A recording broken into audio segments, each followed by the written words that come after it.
నమస్తే జిల్లా వాణి న్యూస్ కు స్వాగతం. నా పేరు తరంగిణి. ముందుగా బులెటిన్ లో హెడ్లైన్స్ చూద్దాం. బీజేపీ అంటే బాబు, జగన్, పవన్ అని ఆరోపించిన తెలంగాణ ముఖ్యమంత్రి. స్టీల్ ప్లాంట్ ప్రైవేటీకరణను వ్యతిరేకిస్తూ విశాఖలో కాంగ్రెస్ పార్టీ నిర్వహించిన బహిరంగ సభలో పాల్గొన్న రేవంత్ రెడ్డి. ఇంటి పేరులో వైఎస్ అని ఉన్న మాత్రాన వారసులైపోరని సంగతి తెలంగాణ సీఎం రేవంత్ రెడ్డి తెలుసుకోవాలన్న మంత్రి గుడివాడ. దివంగత నేత రాజశేఖర్ రెడ్డి నిజమైన వారసుడు ఒక్క వైఎస్ జగన్మోహన్ రెడ్డేనని ప్రజలకు తెలుసని అన్న అమర్నాథ్.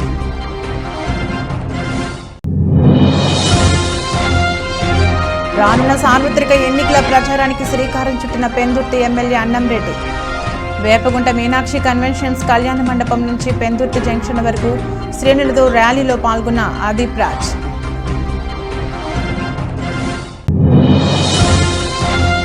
ఘనంగా ప్రారంభమైన శ్రీ అలివేలు మంగ పద్మావతి, శ్రీ ఆండాల్ సహిత వెంకటేశ్వర స్వామివారి కళ్యాణ బ్రహ్మోత్సవాలు. ఉత్సవాల సందర్భంగా రావులపాలెం మండలంలో మాల దీక్షను చేపట్టిన సుమారు 300 మంది భక్తులు.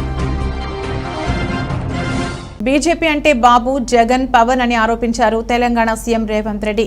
స్టీల్ ప్లాంట్ ప్రైవేటీకరణను వ్యతిరేకిస్తూ విశాఖలో కాంగ్రెస్ నిర్వహించిన న్యాయ సదస్సు బహిరంగ సభలో పాల్గొన్న రేవంత్ ఏపీలో ప్రశ్నించే గొంతులు లేవన్నారు. వైసీపీ, టీడీపీ రెండూ ఢిల్లీలో మోదీకి మద్దతిచ్చే పార్టీలే అని విమర్శించారు. ఒకప్పుడు రాష్ట్రంలోని నేతలు తెలుగువారి ఆత్మగౌరవం కోసం పోరాడితే ఇప్పుడు మాత్రం ఇక్కడి నేతలు ఢిల్లీలో రాష్ట్ర ఆత్మగౌరవాన్ని తాకట్టు పెట్టారని విమర్శించారు. ఏపీలో ప్రధాని మోదీని ప్రశ్నించే వారే లేరన్నారు. వైఎస్ఆర్ ఆశయాలను నెరవేర్చేవారే ఆయన నిజమైన వారసులు అన్నారు రేవంత్ రెడ్డి. షర్మిల వైఎస్ఆర్ ఆశయాల సాధన కోసం పనిచేస్తున్నారని అన్నారు. ఎప్పటికైనా షర్మిల సీఎం అవుతారని చెప్పారు. ఎదిరించి నిలబడే శక్తి వాళ్ళకు ఉన్నదా? మరి వాళ్ళకు లేనప్పుడు ప్రశ్నించే గొంతుగా షర్మిలమ్మ ఈ రాష్ట్రంలో కాంగ్రెస్ పార్టీకి అండగా నిలబడి మిమ్మల్ని అందరినీ మీ కష్టాలలో తోడుగా ఉండాలని వచ్చినప్పుడు ఆశీర్వదించాల్సిన అవసరం ఉందా లేదా మీరు ఆలోచన చెయ్యండి. ఇవాళ పాలించే నాయకులు కాదు, ప్రశ్నించే గొంతు కావాలి. మీ తరపున నిలబడి కొట్లాడే నాయకురాలు కావాలి. వైఎస్ఆర్ వారసు రావాలి. వైఎస్ఆర్ గారి ఆశయ సాధన కోసం పనిచేసే వాళ్ళు ఉండాలి అంటే షర్మిలమ్మకు అండగా మీరు నిలబడాలి. చట్టసభల కాంగ్రెస్ ను మీరు గెలిపించాలి. నేను ఎక్కువ అడగడం లేదు. 25 ఎమ్మెల్యేలు, 5 ఎంపీలు ఇవ్వండి. మీ విశాఖ ఉక్కు ఒక ఇంచు కదలకుండా కొట్లాడుతుంది. నిటారుగా నిలబడి ఎవరినైనా చొక్కబట్టి మీ హక్కుల కోసం షర్మిలమ్మ ప్రశ్నిస్తుంది. మీ నిధులు మీకు తీసుకొస్తుంది. మీ సంక్షేమం మీ ఇంటికి నడుచుకుంటూ వస్తుంది. చట్టసభలల్లో మీరు అవకాశం ఇవ్వండి. 25 ఎమ్మెల్యేలు, 5 ఎంపీలు షర్మిలమ్మకు ఇవ్వండి. ఎట్లా మీ సమస్యలు పరిష్కారం కావు, ఎట్లా మీ రాజధాని నిర్మాణం కాదు, ఎట్లా పోలవరం పూర్తి కాదు, ఎట్లా ఎవడన్నా వచ్చి విశాఖ ఉక్కును ఎట్లా కొల్లగొడతారో షర్మిలమ్మ చూసుకుంటది, కంచేసి కాపాడుకుంటది అని చెప్పి నేను సంపూర్ణంగా విశ్వసిస్తున్నా. ఇవాళ నిజమైన వైఎస్ఆర్ అభిమానులకు, కాంగ్రెస్ పార్టీ కార్యకర్తలకు, ఆంధ్రప్రదేశ్ లో అనాథగా ఆలోచన చేస్తున్న ఇక్కడ యువకులకు ఈ రోజు నిర్ణయం తీసుకోవాలి. మీరు అనుకోవచ్చు రెండు వైపులా ఉద్దండులాగా ఉన్నారు, మనతోని ఏడైతుందని. నేను ఒక్క మాట గుర్తు చేయదలుచుకున్నా. తెలంగాణలో కూడా గట్లే ఉండే. ఓ పక్కన మోడీ, ఇంకో పక్కన కేడీ. ఉప ఎన్నికలలో 3200 ఓట్లు వచ్చినాయి మాకు. ఆ ఎల్లు అన్నారు కాంగ్రెస్ పని అయిపోయింది, తట్టాబుట్ట జరుపుకున్నారు, యాడుంటది కాంగ్రెస్ ఖాళీ అయిపోయిందని. కానీ అధైర్యపడలే, నిలబడి కొట్లాడినాం. ఢిల్లీ మోడీ మీద, గల్లీలో ఉన్న కేడీ మీద నిటారుగా నిలబడి కొట్లాడి మోడీని ఓడించినాం, కేడీని పడగొట్టినాం. ప్రజలు విజ్ఞులు, ప్రజలు తెలివి కల్లోలు, ప్రజలు అవసరమైనప్పుడు అవసరమైన నిర్ణయం తీసుకుంటారు. 5 సీట్లు ఉన్న మమ్మల్ని 65 సీట్లు ఇచ్చి ఆశీర్వదించిందంటే ప్రజలు గొప్పలు. ఇవాళ ఇక్కడ కాంగ్రెస్ లేదు అని అనుకుంటుండొచ్చు, కానీ ఈ సభను చూసిన తర్వాత నాకు సంపూర్ణమైన విశ్వాసం వచ్చింది. మా షర్మిలమ్మ ఆంధ్రప్రదేశ్ కు ముఖ్యమంత్రి అయి తీరుతుంది. మీకు సంక్షేమ రాజ్యాన్ని, అభివృద్ధి రాష్ట్రాన్ని అందిస్తుంది. నేను తోడుగా ఉంటా. మీ పక్కనే ఉన్న ముఖ్యమంత్రిని, పార్టీ అధ్యక్షుని షర్మిలమ్మకు అండగా నిలబడతా. ఏం కావాలన్నా, ఏ రాత్రైనా, ఏ పగలైనా, ఏ సందర్భం వచ్చినా, ఏ కష్టం వచ్చినా నేను అండగా నిలబడతా. మీరు షర్మిలమ్మ నాయకత్వాన్ని బలపరచండి, షర్మిలమ్మ నాయకత్వాన్ని గెలిపించండి. షర్మిలమ్మ ఆంధ్రప్రదేశ్ ముఖ్యమంత్రుల కూర్చునే వరకు తోడుగా నిలబడతా. నేను రెడీగా ఉన్నా తోడుగా ఉండడానికి. మీరు సిద్ధమా? మీరు సిద్ధమా? సై సై సై సై సై సై అనే వాళ్ళందరూ చేయి పైకెత్తండి. జై కాంగ్రెస్, జై జై కాంగ్రెస్. ధన్యవాదాలు మిత్రులారా. స్టీల్ ప్లాంట్లో న్యాయ సాధన సభలో తెలంగాణ ముఖ్యమంత్రి రేవంత్ రెడ్డి వైఎస్ఆర్ నిజమైన వారసురాలు షర్మిల అని, వై షర్మిలారెడ్డి అనే పదంలోనే వైఎస్ఆర్ ఉందని చేసిన వ్యాఖ్యలకు మంత్రి అమర్నాథ్ కౌంటర్ ఇచ్చారు. మా దగ్గర కూడా ఎన్నటి శ్రీనివాసరావు అని ఉన్నారు, అంత మాత్రాన వైఎస్ఆర్ అయిపోతారని ఎద్దేవా చేశారు. చాలా మంది ఉన్నారు, మా దగ్గర ఏడువాక సత్యారావు ఉన్నాడు, ఆయన కూడా వైఎస్ఆరే. లేకపోతే ఎన్నటి శ్రీనివాసరావు ఉంటాడు, ఆయన కూడా వైఎస్ఆర్. అలాగంటే ఎవరు పడితే వాళ్ళు పెట్టించుకుంటే అవ్వదు కదా, మీకు తెలుసు కదా. ఇప్పుడు ఏది ఏమైనప్పటికీ ప్రజలు నిజమైనటువంటి వారసులు ఎవరు అనేటువంటిది గతంలో 2019 ఎన్నికల్లో నిర్ణయం ఇచ్చారు. 2014లో ఆయన 2014లో పోటీ చేసినప్పుడు కూడా మాతో ఏ రకంగా ప్రజలు నిలబడ్డారో మనం చూసాము.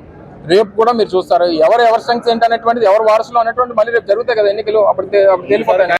రానున్న సార్వత్రిక ఎన్నికల ప్రచారానికి వైసీపీ శ్రీకారం చుట్టింది. ఈ దిశలో ఆదివారం విశాఖ జిల్లా పెందుర్తి నియోజకవర్గం నుంచి వైసీపీ అభ్యర్థిగా బరిలోకి దిగనున్న అనంరెడ్డి అదీప్ రాజ్ మొదటి ర్యాలీ ప్రారంభించారు.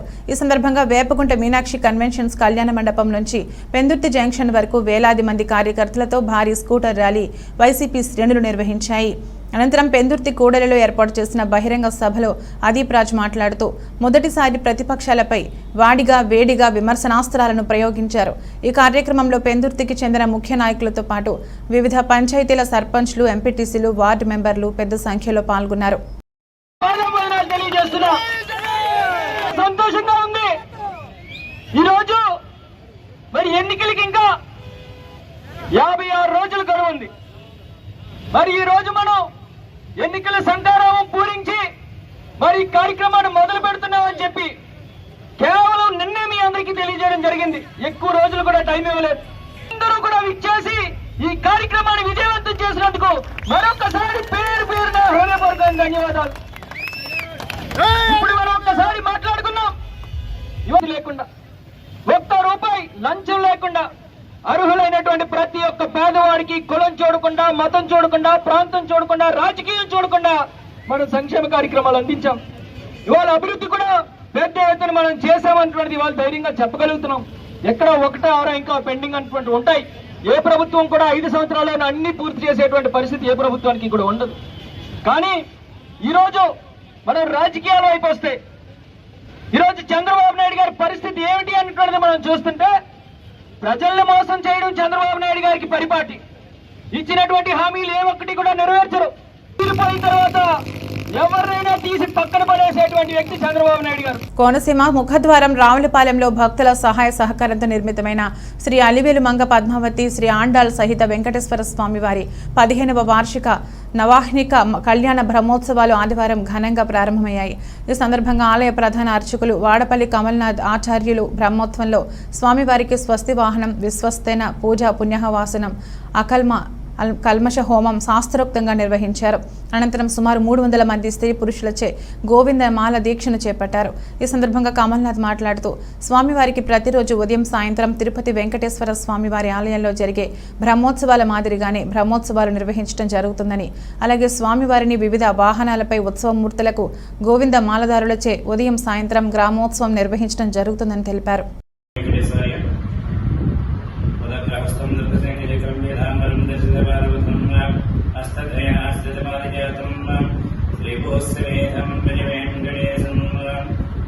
కోనసీమ ముఖ్యమైన రావులపాలెం గ్రామంలో విచ్చేసినటువంటి శ్రీ అలివేలు మంగ పద్మావతి ఆండాల్ సహిత శ్రీ వెంకటేశ్వర స్వామి వారి 15వ నవాహ్నిక కళ్యాణ బ్రహ్మోత్సవాలు ఈ రోజు నుండి ప్రారంభమై ఈ నెల 28వ తేదీ గురువారం వరకు 12 రోజులు అత్యంత వైభవంగా జరుగుతాయి.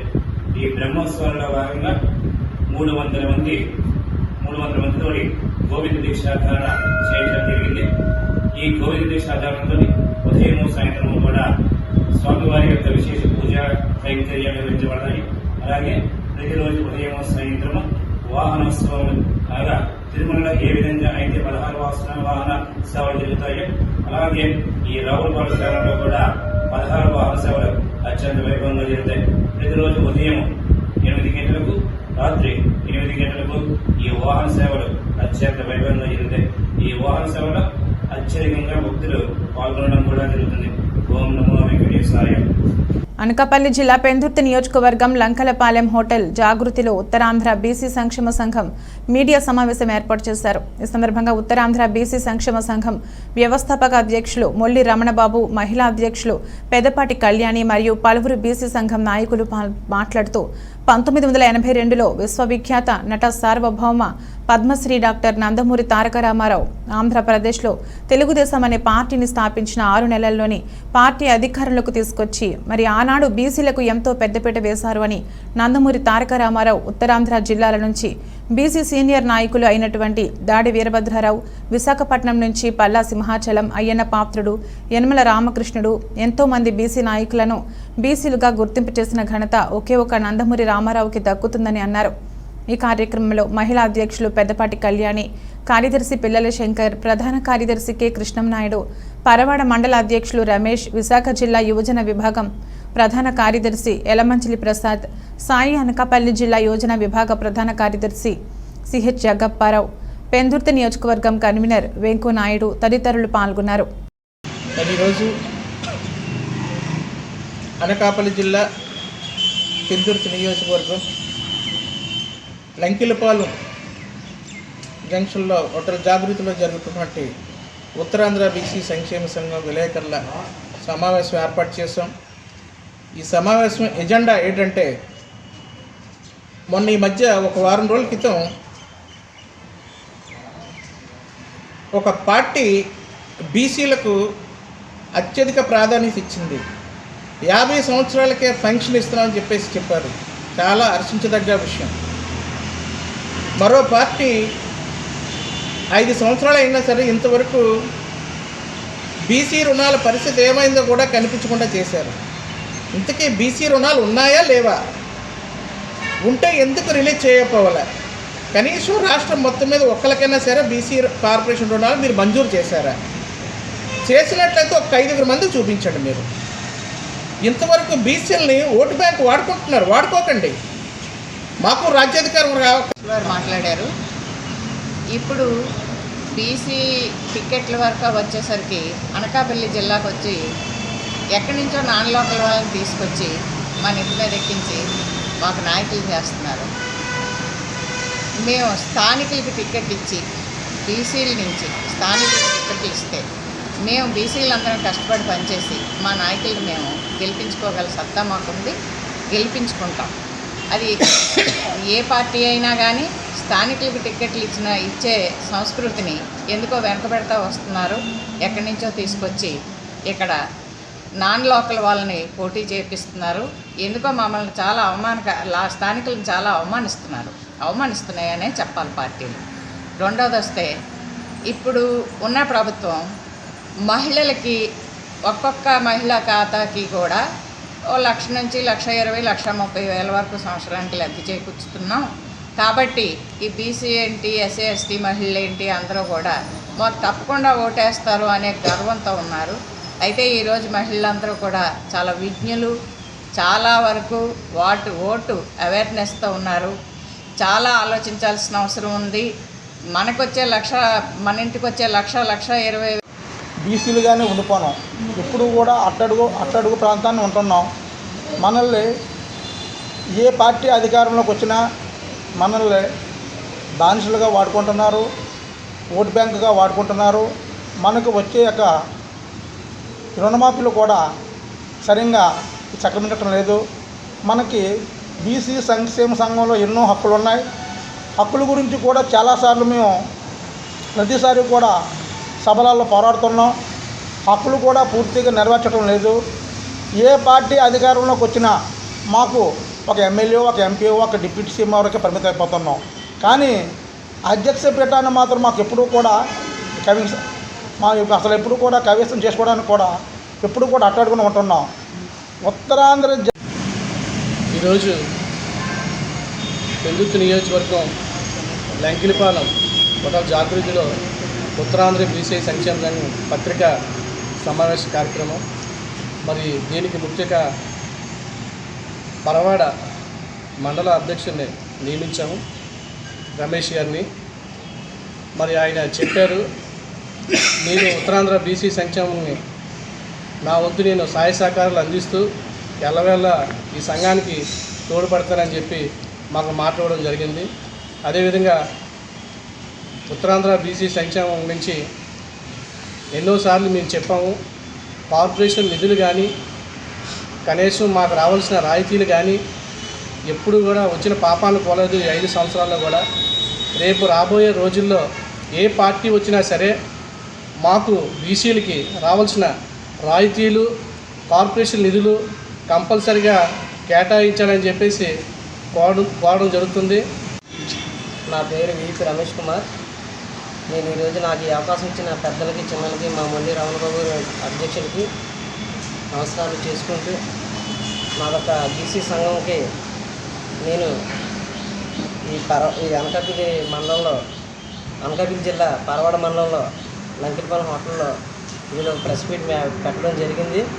దీనికి ఏంటంటే ప్రతి బీసీ సంఘంలో ఆడవాళ్ళు కానీ మగవాళ్ళు కానీ పెద్దలు చిన్నలు అందరూ కూడా చాలా కమ్యూనిటీగా ఇంకా ముందుకు వచ్చి ఈ సంక్షేమ సంఘాన్ని ముందుకు తీసుకెళ్తూ ప్రతి పార్టీకి కూడా బీసీ సంఘం అంటే ఒక వెన్నెముక్క అని అన్ని సంఘాలతో పాటు బీసీ సంఘం అంటే పెద్దది.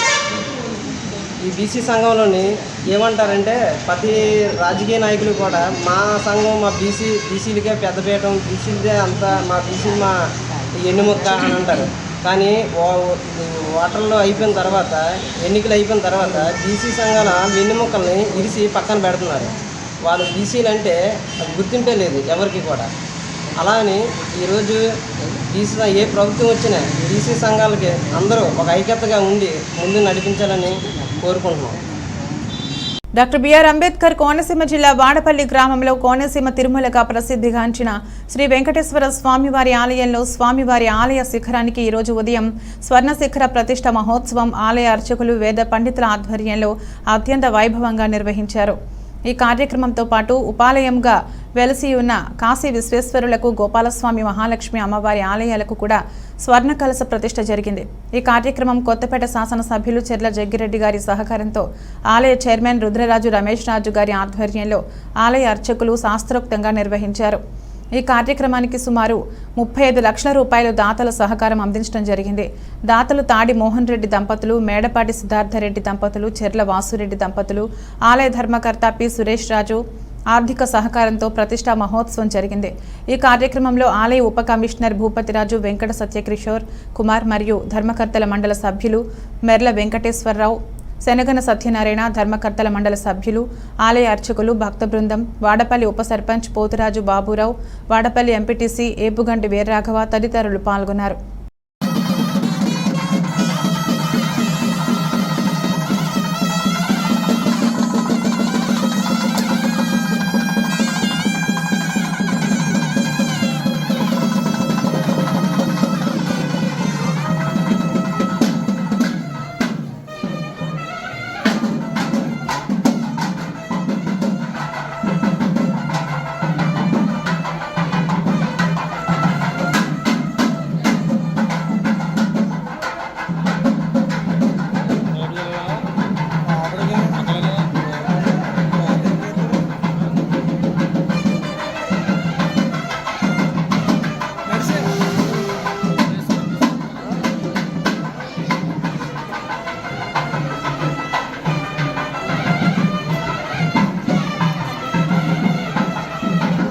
భోగాపురం మండలంలోని కౌలవాడ పంచాయతీలో జనసేన, తెలుగుదేశం, బీజేపీ ఉమ్మడి అభ్యర్థి లోకం మాధవి గడప గడపకు పర్యటించి స్థానికులతో మాట్లాడారు.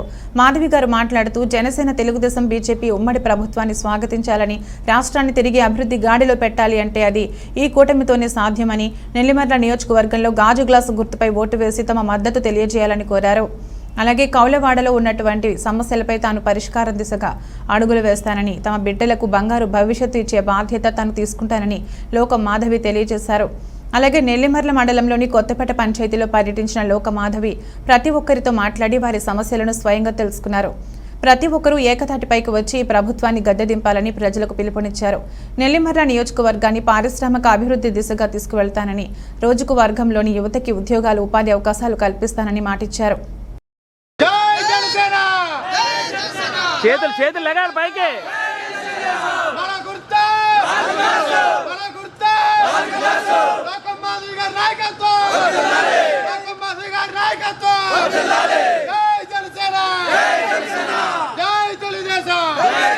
కాకినాడ జిల్లా పెదపూడి మండలం గొల్లల మామిడాడ గ్రామంలో వైష్ణవ దేవాలయాలలో అపర భద్రాద్రిగా ప్రసిద్ధిగాంచిన శ్రీ కోదండ రామచంద్రమూర్తి వారి దేవస్థాన ఆవరణలో రాముల వారి కళ్యాణంలో భాగంగా ఈరోజు ఆదివారం ఉదయం 10:19 ఆలయ అర్చక స్వాములు మంత్రాలతో ఆలయ ధర్మకర్త ద్వారంపూడి శ్రీరామ మురళీకృష్ణ శ్రీనివాసరెడ్డి ఆధ్వర్యంలో పందిరి నాట వేయడంతో ఈ రోజు నుండి స్వామివారి కళ్యాణానికి ఏర్పాటు చేసుకోవడానికి అంకురార్పణ జరిగింది.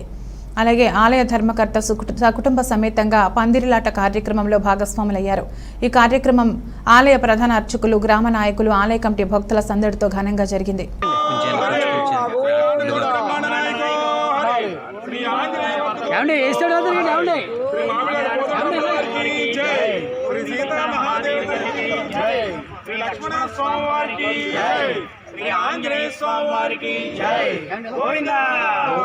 విశాఖ నగరంలోని డాబా గార్డెన్స్ లోని విజేఎఫ్ నందు ప్రజా కాపునాడు సంక్షేమ సంఘం రాష్ట్ర కార్యవర్గ సమావేశం ఉత్సాహంగా జరిగింది. సంఘం రాష్ట్ర అధ్యక్షుడు అంజిబాబు, ఉపాధ్యక్షుడు వీర్రాఘవులు ఆధ్వర్యాన జరిగిన ఈ సమావేశంలో కాపుల అభ్యుదయానికై, సంక్షేమానికి ఏ రీతిన పనిచేయాలో తీర్మానించారు. అనంతరం సంఘం విశాఖ జిల్లా అధ్యక్షుడిగా మట్ట ప్రసాద్ని, అర్బన్ జిల్లా అధ్యక్షుడిగా వెంకటేశ్వరరావును, అనకాపల్లి జిల్లా అధ్యక్షుడిగా గంగు నాయుడు, వెంకట ప్రసాద్ను తదితరులు నియమిస్తున్నట్లు సంఘం పెద్దలు ప్రకటించారు. ఈ సందర్భంగా కొత్తగా నియమితులైన ప్రతినిధులకు నియామక పత్రాలను అందజేశారు. ఈ కార్యక్రమంలో రాష్ట్ర ఉపాధ్యక్షుడు శివాజీ రామనాయుడు తదితరులు పాల్గొన్నారు. కాపులకి ఈ రోజున అన్ని జిల్లాల పర్యటన చేసి ఈ రోజున ఉత్తరాంధ్ర జిల్లాలో కూడా మేము కాపులకి అధ్యక్షులు, కార్యచర్యలని మేము ఈ రోజున నియమించడానికి విశాఖ జిల్లా దేశంలో ప్రభుత్వ రంగ సంస్థలను కార్పొరేట్ శక్తులకు కట్టబెట్టేందుకు ప్రయత్నిస్తోందని కాంగ్రెస్ నేత తులసిరెడ్డి అన్నారు. విశాఖలో మాట్లాడుతూ ప్రభుత్వ సంస్థలను అమ్మకానికి పెట్టిందని, మోదీ ప్రభుత్వ హయాంలో ధరలు పెరిగిపోతున్నాయని, నిరుద్యోగ సమస్య నేటి తరం యువతకు పేదిస్తోందని, ఖాళీగా ఉన్న పోస్టులను భర్తీ చేయకుండా యువతను మోసం చేస్తున్నారని మండిపడ్డారు. ప్రభుత్వం చేసిన అదనపు అప్పు 1,50,000 కోట్ల రూపాయలు.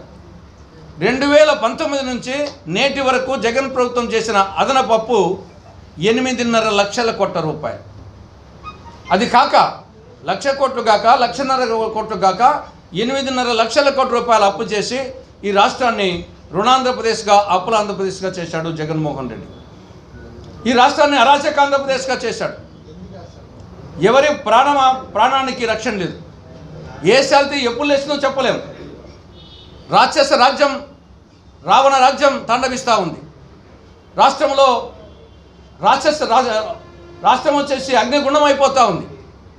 ఆఫ్ఘనిస్తాన్లో తాలిబాన్ల పాలన మించిపోయింది. ఆఖరికి తన సొంత చెల్లెలు, తన చిన్నాన్న కూతురు నాకు, నా కుటుంబ సభ్యులకు ఎక్కడో కాదు పులివెందుల్లో, కడప జిల్లాలో రక్షణ లేదు అని కడప ఎస్పీకి లేఖ రాసే స్థాయికి పోయింది. కాబట్టి ఈ రాష్ట్రం అరాచక ఆంధ్రప్రదేశ్ అయిపోయింది జగన్ పాలనలో. ఈ రాష్ట్రాన్ని జగన్మోహన్ రెడ్డి మాఫియా రాజ్యం చేశాడు. Land mafia. జగన్మోహన్ రెడ్డి బాదుడు రెడ్డిగా, జలగరెడ్డిగా తయారైనాడు. జగన్ రెడ్డి బాదుడు రెడ్డి, జలగరెడ్డి. పన్నుల వాత, ఛార్జీల మోత, ధరల వాత, ఈ విధంగా అన్నీ పెంచుడే పెంచుడు, దంచుడే దంచుడు, బాదుడే బాదుడు. దాదాపు ఈ యొక్క 5 సంవత్సరాల్లో ప్రజల మీద తెచ్చిన 8 లక్షల అప్పు కాక బాదుడు ద్వారా 3 లక్షల కోట్ల రూపాయలు బాదుడు ద్వారా ప్రజల మీద బాదాడు. ఆయన ఇచ్చిందేమో వివిధ పథకాల ద్వారా అమ్మ ఒడి, ఆసరా, చేయూత, విద్యా దీవెన, వసతి దీవెన ఇవన్నీ కలుపుకుంటే ఆయన చెప్పిన ప్రకారమే 2,76,000 కోట్లు ఈ 5 సంవత్సరాలు ఇచ్చింది. కానీ ఒక్క బాదుడు ద్వారా బాధిందెంత? 3 లక్షల కోట్ల రూపాయలు. అప్పు తెచ్చిందెంత? 8.5 లక్షల కోట్ల రూపాయలు. మరి ఆ రెండు కలిపితే 11 లక్షల కోట్ల రూపాయలు. నువ్వు ఇచ్చిందెంత? 2,76,000 కోట్ల రూపాయలు. అంటే మిగతా డబ్బు ఏమైపోయింది? దాదాపు 8.5 లక్షల కోట్ల రూపాయల డబ్బు ఏమైపోయింది? కాబట్టి ఇది జగన్మోహన్ రెడ్డి ఆయన అనుయాయులు దోచుకోవడం జరిగింది. కాబట్టి ఒక్క మాటలో చెప్పాలంటే జగన్ ప్రభుత్వం బులెటిన్ ముగించే ముందు హెడ్లైన్స్ మరొకసారి. బీజేపీ అంటే బాబు, జగన్, పవన్ అని ఆరోపించిన తెలంగాణ ముఖ్యమంత్రి. స్టీల్ ప్లాంట్ ప్రైవేటీకరణను వ్యతిరేకిస్తూ విశాఖలో కాంగ్రెస్ పార్టీ నిర్వహించిన బహిరంగ సభలో పాల్గొన్న రేవంత్ రెడ్డి. ఇంటి పేరులో వైఎస్ అని ఉన్న మాత్రాన వారసులైపోరని సంగతి తెలంగాణ సీఎం రేవంత్ రెడ్డి తెలుసుకోవాలన్న మంత్రి గుడివాడ. దివంగత నేత రాజశేఖర్ రెడ్డి నిజమైన వారసుడు ఒక్క వైఎస్ జగన్మోహన్ రెడ్డేనని ప్రజలకు తెలుసని అన్న అమర్నాథ్.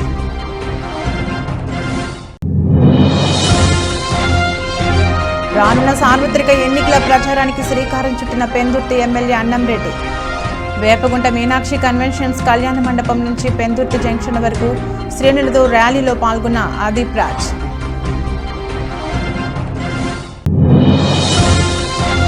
ఘనంగా ప్రారంభమైన శ్రీ అలివేలు మంగ పద్మావతి, శ్రీ ఆండాల్ సహిత వెంకటేశ్వర స్వామివారి కళ్యాణ బ్రహ్మోత్సవాలు.